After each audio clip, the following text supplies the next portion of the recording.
গিরিশচন্দ্র সেন বেটা হিন্দু মানুষ, ওকে তো কোরআন পড়েছে, শুনেছে, বুঝেছে, লিখেছে, তো মন ছিল না। এই জন্য আল্লাহ তার হেদায়েত দেয়নি। ও মারা যাওয়ার পরে জানাজাও হয়নি, কবরও দেয়নি, পুড়িয়ে ফেলেছে। কথা বলেন না কেন? অথচ লোকটা আমাদের চাইতে কোরআন জীবনে পড়েছেও বেশি, বুঝেছেও বেশি, লিখেছেও বেশি, শুনেছেও বেশি। এখানে যত বড় বড় মাওলানা বলেন আর জেনারেল শিক্ষিত যাই বলেন, একটা লোককে জিজ্ঞাসা করেন কোরআনের প্রতিটি শব্দের অর্থ জানা আছে কিনা, কেউ পারবে না বলতে।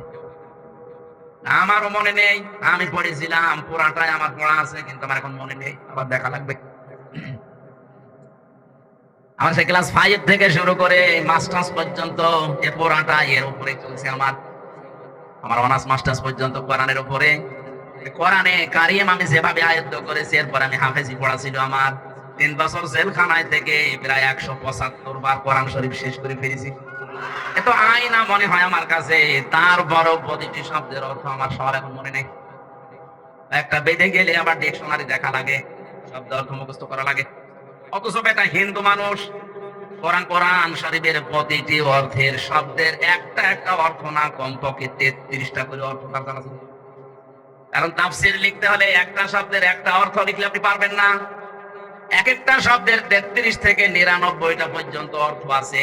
কোনটা কোন জায়গায় সেট হয়, ওইটা ওই জায়গায় স্থান কাল পাত্র ভেদে সেট করা লাগবে। তাই তো তাফসীর লিখলো কি করে?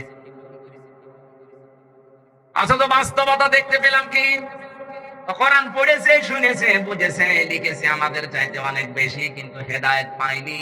এই কারণে, কারণ ওর মন ছিল না হেদায়েত নেওয়ার। কথা বলে না কেন?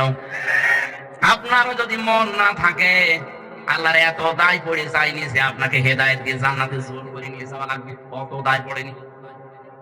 এজন্য আগে মন তৈরি করেন। বিশ্বাস করতে পারেন আমির হামজা এখন থেকে শেষ পর্যন্ত ওর বাবার কথা, দাদার কথা একটাও বলবে না।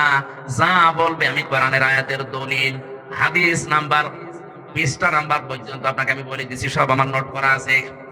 সুতরাং এইরকম মন নিয়ে শোনেন যে আমার এই 77টা পয়েন্টের ভেতরে যদি আমি একটাও এই মুহূর্তে আমি ওখান থেকে পিছিয়ে আসবো, রাজি আছেন? হ্যাঁ, রাজি আছেন? আজকে মাহফিল সাকসেস হবে ইনশাআল্লাহ।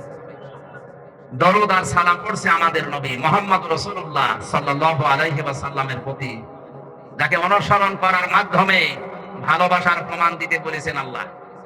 আজ যারা শুধু নবীকে ভালোবাসি ভালোবাসি বলে শেষ করে দিচ্ছে শাবান মাসে, এই যে কিছুদিন আগে যে শবে বরাত নামে নিসফে শাবান গেল, কত মানুষ ভালোবাসা দেখিয়েছে। অথচ রাসূলকে ভালোবাসতে হবে মাস্ট বি, পাশাপাশি তাকে অনুসরণের মাধ্যমে এটা দেখাতে হবে। আমি আজ একটা নতুন কথা বলছি, আর ভালোভাবে খেয়াল করবেন। কুল ইন কুনতুম তুহিব্বুনাল্লাহা ফাত্তাবিউনি ইউহিব্বুকুমুল্লাহ। জেনারেল মানুষদেরকে বলছি, ভালো করে খেয়াল করেন। তাফসীর শুনতে এসেছেন আপনি, আপনার জীবন আমি আশা করি পরিবর্তন করবে। এতদিন আপনি ওই আয়াত শুনেছেন, কিন্তু এভাবে না, একটু খেয়াল করে দেখেন তো। নবী আপনি বলুন, যদি তোমরা আল্লাহকে ভালোবাসে দাবি করো, এ দাবি আমাদের আছে না? রাজনৈতিক ভাবে আমাদের দল মত পার্থক্য আছে, কিন্তু আল্লাহ তোমাকে ভালোবাসি মুসলমান হিসাবে দাবি আছে। এই কথা বলেন। আল্লাহ বলেন দাবি যারা করলো তাদেরকে বলেন ফাত্তাবিউনি, এ দাবি যেন সত্যতা প্রমাণ দেওয়ার জন্য আপনার অনুসরণ করে। হে নবী, আপনার অনুসরণ করার মাধ্যমে দাবির সত্যতার প্রমাণ দেওয়া লাগবে। কেউ যদি আপনাকে অনুসরণ করে, দেখে দেখে চলে, ফাত্তাবিউনি ইউহিব্বুকুমুল্লাহ, আমি আল্লাহ নিজেই তাকে ভালোবাসা আরম্ভ করে দেব। তাকে আমি ভালোবেসেছি না ভালোবাসা আরম্ভ করব? ইউহিব্বু এটা মোজারে, এই শব্দটা বর্তমান, ভবিষ্যৎ, প্রেজেন্ট, ফিউচার, এই দুইটা কাল দিয়ে বানানো। এখানে আল্লাহ অতীতের শব্দ, মাঝির শব্দ দেয়নি, পাস্ট নেই, এখানে ফিউচার আছে আর বর্তমান আছে। এই ভালো করে তাকান।